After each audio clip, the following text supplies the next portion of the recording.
Lentilles optiques. Bonjour, donc aujourd'hui on va parler des lentilles.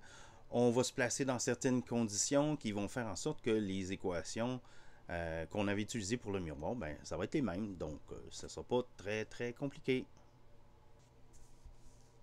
On définit une interface entre deux milieux d'indices de réfraction différents comme étant un dioptre. Donc ici on aura un dioptre qui sépare deux régions, une qui a un indice d'infraction N1 et un autre avec un indice de réfraction N2. Donc, quand on met deux dioptres ensemble, on va obtenir, ou en tout cas on peut obtenir ce qu'on appelle une lentille optique. Ça va être un composant transparent qui va permettre de dévier des rayons lumineux. Donc ma lentille, ça pourrait être ici, cette chose-là ici, et à l'intérieur, ben, il y a l'indice de réfraction N2 et à l'extérieur, l'indice de réfraction N1. Donc, un type on pourrait appeler ça une lentille, mais en fait, elle porte un nom particulier, c'est le prisme triangulaire. J'ai un triangle ici, un prisme triangulaire, qui fait dévier certains faisceaux qui arrivent ici à l'horizontale, et ils sont déviés une première fois parce que j'ai une première interface, et une deuxième fois parce que j'ai une seconde interface. Donc le faisceau au bout de la ligne s'en va dans cette direction-là plutôt que à l'horizontale. J'aurais pu en rajouter un inversé dans l'autre sens et ben, à ce moment-là, j'aurais eu un faisceau qui serait allé encore une fois dans la même direction. Ou en fait vers le même point. Donc vous voyez que ça ne prend pas beaucoup d'imagination maintenant pour passer de ce système-là à ce système-là. Donc, quand on a un système qui va ressembler en partie à ma lentille convergente, ça veut dire que je vais avoir quelque chose de plus épais au milieu et de moins épais aux extrémités, ben, j'aurai une lentille convergente. Et convergente parce qu'elle fait converger les faisceaux vers un même point qu'on va appeler le foyer, un peu comme on le faisait avec les miroirs. Donc, il y a une lentille convergente. Évidemment, il y a une lentille divergente. Hein, si je mets mon miroir, pas mes miroirs, mais mes prismes dans l'autre direction, ben là, à ce moment-là, les faisceaux qui arrivent horizontalement, ben, ils sont déviés. En fait, ils s'éloignent de l'axe horizontal. Donc, quand on a quelque chose comme ça, avec un milieu ici qui est moins épais que les extrémités, ben, on aura une lentille divergente qui ben, va faire dévier les faisceaux lumineux comme s'ils provenaient d'un foyer, encore une fois, qui serait situé sur l'axe optique. Donc, des types de lentilles, il y en a un paquet. Hein. On a ici en bleu les lentilles, certaines lentilles convergentes et d'autres en rouge qui sont divergentes. Comme j'ai dit, la lentille convergente est plus épaisse au milieu qu'au bord et c'est le contraire pour les lentilles divergentes. On a la biconvexe, hein, la biconvexe, donc deux côtés bombés. C'est un petit peu mélangeant parce que cette lentille-là va faire converger les faisceaux. Et ce qui faisait converger les faisceaux quand on avait les miroirs, c'était le miroir concave. Donc il y a une petite difficulté là, ici. Là. Donc ici, c'est la biconvexe qui fait converger les faisceaux par rapport à la biconcave qui, elle, va faire diverger les faisceaux. Et puis là, on a des plans convexes. Donc, on voit un plan avec un côté convexe. Ici, j'ai un plan avec un côté concave. Et on a les ménisques. Et les ménisques, ben, c'est deux... en fait, c'est représenté par deux rayons de courbure différents.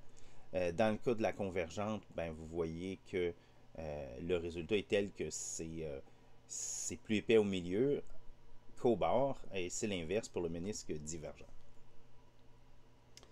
Bon, ça pourrait être très compliqué là, si on faisait vraiment un tour de toutes les possibilités qu'on peut faire. Donc nous, on va se limiter à certains cas simples qui vont faire en sorte que on va pouvoir avancer plus loin.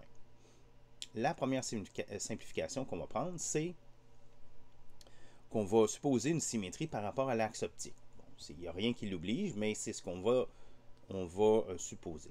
Il y aura aussi une symétrie par rapport au plan central de la lentille. Donc, ce que ça veut dire, c'est que les rayons de courbure, ils vont être les mêmes pour mes deux dioptres. Il n'y a rien qui l'oblige, ok? Mais là, pour ce qu'on va faire, on va l'exiger de sorte qu'il y aura des simplifications. Une troisième approximation qu'on va prendre, c'est celle des lentilles minces. Donc, l'épaisseur de ma lentille est petite par rapport aux autres données de mon système, donc notamment la distance focale. Donc ça a des grosses conséquences par rapport aux équations qui régissent mes lentilles. OK? Et les lentilles, ben là, on va les représenter comme ça, avec une flèche. Donc, quand c'est une lentille convergente, ben, j'aurai une flèche comme ça, qui représente un peu la forme là, de ma lentille convergente. Alors pour une lentille divergente, ben, j'aurai mes triangles dans l'autre sens. Donc, je le représenterai comme ça. Un fait à noter que j'ajoute ici, c'est que contrairement à ce qu'on avait fait avec les miroirs, donc avec les miroirs, on avait une relation entre le foyer, en fait la distance focale et le rayon de courbure, c'était toujours x2. Hein, il y a toujours, le rayon était toujours 2 fois plus grand que la distance focale. Ici, c'est un petit peu plus subtil. Et une fois qu'on a fait toutes les simplifications dont j'ai parlé, ben là, on pourrait montrer que la distance focale, c'est 2 fois le rayon de courbure, mais divisé par n-1. Donc, le rapport, en fait, ça dépend vraiment de mon indice de réfraction. Et ça, c'est en supposant que je suis dans l'air, parce que sinon, c'est pas n-1, ce serait n2 moins n1. Là. Donc, c'est plus compliqué. Et bon, on ne s'en servira pas vraiment de cette relation-là dans ce qu'on va faire. Donc, les lentilles convergentes, là, maintenant je fais quelques petites définitions, ben, ils viennent avec deux foyers. Hein. Il y a un foyer qui est celui où les rayons qui sont parallèles à l'axe optique vont être réfractés vers ce point.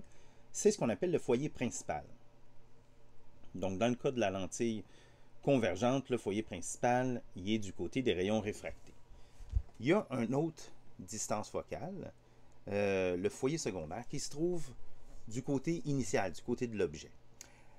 Si je suis dans les approximations qu'on a fait, les distances focales vont être les mêmes. Si on n'avait pas une symétrie par rapport au plan du miroir, ben pas du miroir mais de la lentille, ben à ce moment-là, ce ne serait pas le cas. Il y aurait deux distances différentes pour le foyer secondaire et le foyer principal. Un peu comme on avait vu avec les miroirs, on va avoir ici aussi avec les lentilles des rayons principaux. Donc, on place un objet et puis on a un premier rayon principal qui est, disons, parallèle à l'axe optique et qui est réfracté à travers, vers le foyer principal. On a un deuxième faisceau qui, lui, passe par le foyer secondaire et qui sera réfracté parallèlement à l'axe optique. Et finalement, on a un troisième rayon qui est celui qui va passer par le centre de la lentille et qui, lui, ne sera pas dévié. Donc, il va se ramasser à la même place que les deux autres et donc je peux tracer mon image. Comme on avait fait pour les miroirs, ben, on va définir une distance objet ainsi qu'une distance image. On aura aussi une hauteur objet et une hauteur image. Donc, c'est important maintenant de signaler que la distance image qui est ici pour ma lentille convergente, ben, dans ce cas-là, j'ai une image qui est réelle et inversée et ma distance, elle est positive, ma distance image, parce que mon objet se situe du côté des rayons réfractés, du même côté que ma distance focale, mon foyer principal, qui lui aussi est défini comme étant positif. OK, pour la lentille convergente, on aura une distance négative. Par un heureux hasard, en fait, on pourrait démontrer, on pourrait faire comme on avait fait avec les miroirs, on pourrait définir certaines équations, mais ça s'avère que ce sont exactement les mêmes qu'on a établies pour les miroirs. Donc, on a une relation là, 1 sur DO plus 1 sur DI qui est égal à 1 sur F. Et on a le grandissement de l'image, donc par définition, la hauteur de l'image sur la hauteur de l'objet, qui est égale à moins la distance de l'image sur la distance objet. Donc on voit ici, dans ce cas-ci, comme on a une distance qui est positive, DI qui est positive, le DO est positif, ben on se ramasse avec un grandissement négatif qui veut dire que mon image est inversée. On peut maintenant déplacer l'objet. Et on pourrait le déplacer par exemple au foyer secondaire. Puis là, ce qu'on verrait, c'est qu'on a des faisceaux qui sont parallèles. Hein? Donc, mon faisceau qui est parallèle à l'axe optique, qui est réfracté à travers le foyer, est parallèle à celui qui passe par le centre de la lentille qui n'est pas dévié. Donc, ce que ça veut dire tout simplement que mon image se forme à l'infini. Hein? Elle se forme à l'infini. Donc, mon DI ici se trouve à être infini. Donc, j'ai un grandissement infini. Bon, autrement dit, c'est le plus gros grandissement qu'on peut avoir. Si j'approche davantage mon objet, en fait, si je le place entre le foyer secondaire et la lentille, donc là, ici, j'ai obligé d'agrandir la lentille pour qu'on voit bien, là, ce qui se passe, c'est que, vous voyez, j'ai mon premier faisceau qui est parallèle à l'axe optique et réfracté à travers le foyer. Le second qui provient du foyer secondaire, ou en fait de la direction qui est celle du foyer secondaire, est réfracté parallèlement à l'axe optique, et celui qui passe par le centre de courbure n'est pas dévié du tout.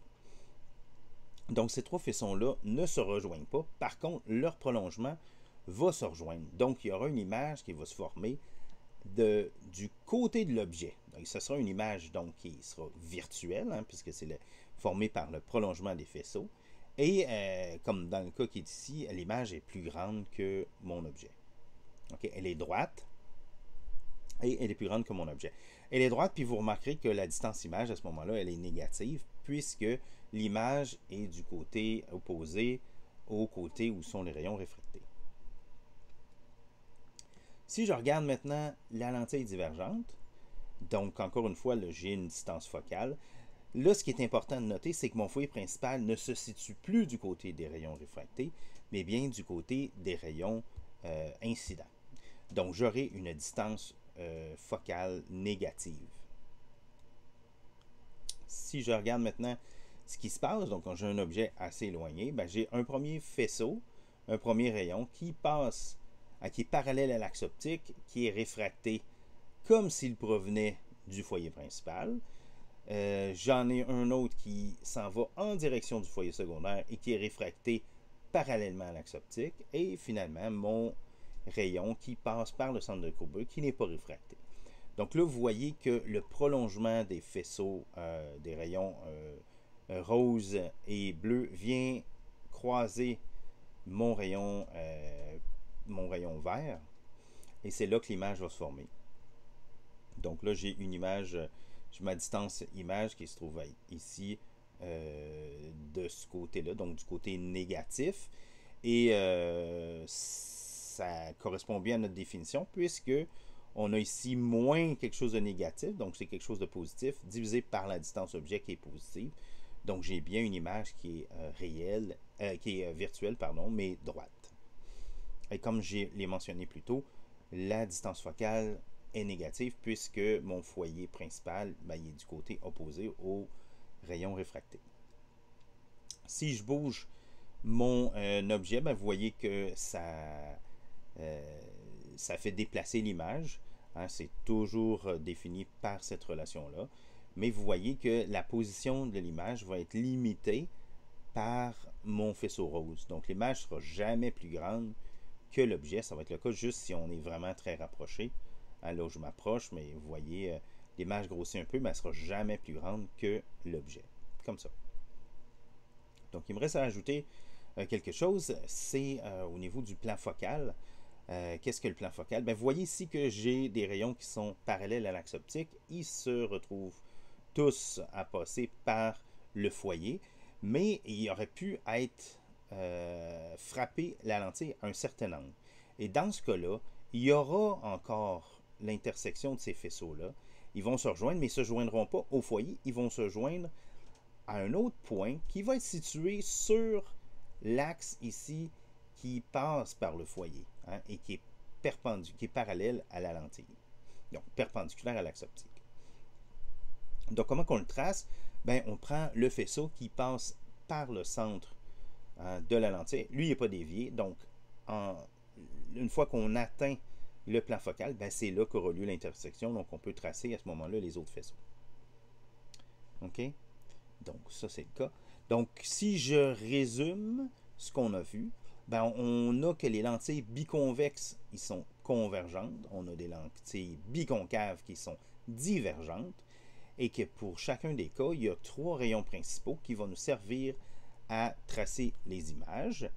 Et dans le cas des lentilles minces et symétriques, donc on a appliqué des simplifications, ben on a les mêmes relations qu'on avait pour le miroir. Donc 1 sur DO plus 1 sur DI est égal à 1 sur F. Et la formule du grossissement, HI sur HO, qui est égal à moins DI sur DO.